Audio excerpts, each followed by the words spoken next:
Illustrator video tutorial, we'll be taking a look at the Shapebuilder tool. So we're back in the document that I first started this series off with, and I'm going to create a new artboard so that I have a clean slate. So you can have multiple artboards within the one document, and the way that we create new artboards is through using the new artboard panel. So I'll click on that over on the right hand side, and we can see that this document only has one artboard currently set up. If I wanted to quickly create a new artboard, I can come down here and click the new artboard button. Now we have it, we've got a new blank artboard sitting to the right of the old artboard.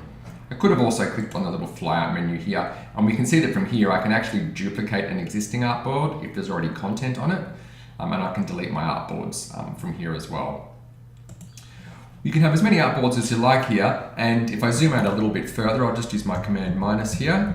We can see that there's plenty of room around here to work with my artboards. I've actually got an artboard tool in the toolbar. If I come across to the left here on the toolbar, just down the bottom, there's my artboard tool, and I can click on an artboard to activate it, and you can see when I click on them, I get the border running on the outside there, and I can actually drag my artboards around on the page that way. So you can change their position within the actual workspace.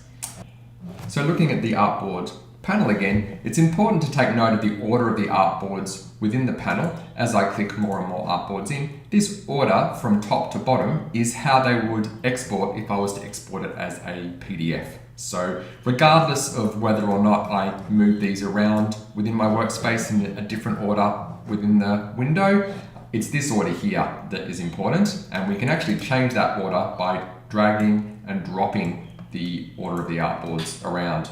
We can also navigate to particular artboards by double-clicking on them in this artboard panel.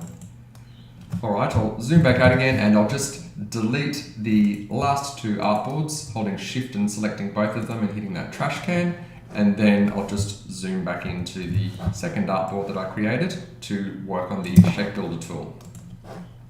So taking a look at the Shapebuilder tool, it's this one down here on the toolbar.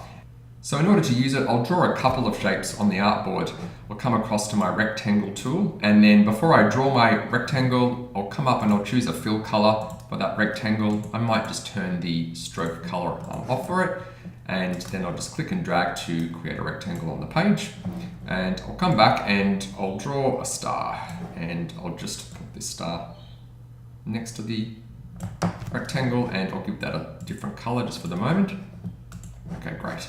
Now using my selection tool, I'll just move these across to the center of the page, and I'll duplicate them, so I can just click and drag across them with the selection tool to select both, and then holding Option or Alt, I can pull down there to create a duplicate.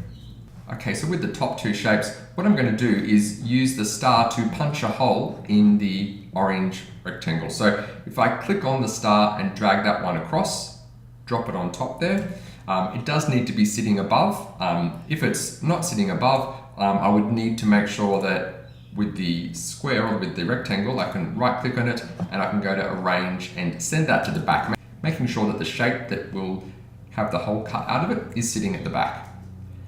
So to use the Shapebuilder to cut a hole, I need to make sure that both shapes are selected. And that's the important part with the Shapebuilder, is you do need to select all of the shapes that will be involved in either cutting holes or building a shape out of multiple shapes. So to select them both, I'll just use my selection tool to drag across the two of them, and I can see that they're both now active. And using the Shapebuilder, coming across and clicking on it from there, when I hover over both of these shapes, I should be able to grey them out. You can see there when I hover over the star it greys out, and then when I hover over the rectangle it greys out. So that tells me that I have selected both of them and I'm now ready to edit with them. So to cut a hole, the trick with cutting a hole with the Shapebuilder is that you need to hover over the shape that will cut the hole through the shape underneath, and when you see it grey out like that, you can hold the Alt or the Option key down, and you'll see that the little plus sign will change to a minus sign within the cursor. And when you see that minus sign, you can then just click, and then it has cut a hole straight through the middle of that. So if I drag that across now and then move it above something on the page, we can see that we're looking through there. It has actually cut a hole on that shape. Now, if I wanted to combine these two shapes together, let's just say I take the star and overlap it here, and then I'll duplicate the star a couple of times around the outside of this rectangle. And now that I've got that, I can click and drag over the top of all of them. So all of those shapes are now active. So I can actually create one solid shape out of these multiple shapes. And once again, by coming across to the Shapebuilder tool, the way that I would do that is by coming out to the side here, clicking, and as I drag across, if I hold the Shift key down, I'm able to draw this marquee, and wherever I draw the marquee over the top of, you can see that it's graying out. So pretty much anything that will become grayed out will combine together as one shape. So when I release the mouse, we can see that now that the shapes have been released, we've created one solid shape out of those multiple shapes. Notice that it has taken on the color of the first shape that I actually interacted with the tool.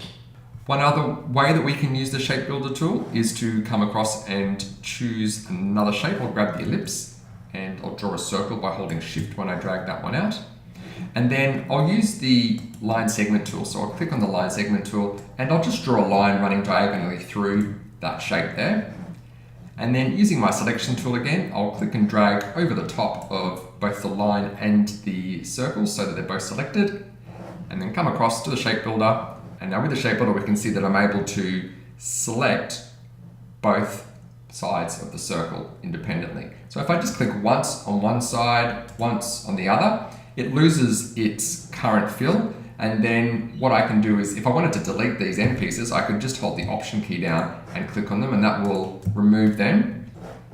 So I'll just grab my selection tool now to select both of these shapes. Coming across to the selection tool, and we can see that we've got a bounding box now running around the outside of these two shapes, and I'll just give them a solid fill. Now if I click off to the side to deselect, I should be able to just click on each shape here and pull them apart. So we can actually use the Shapebuilder to split shapes in half if we want to as well as trim pieces off a shape.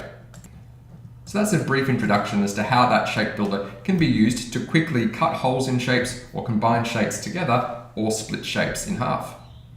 I look forward to seeing you in the next video where we'll be exploring how to save your documents as PDF files as well as JPEGs.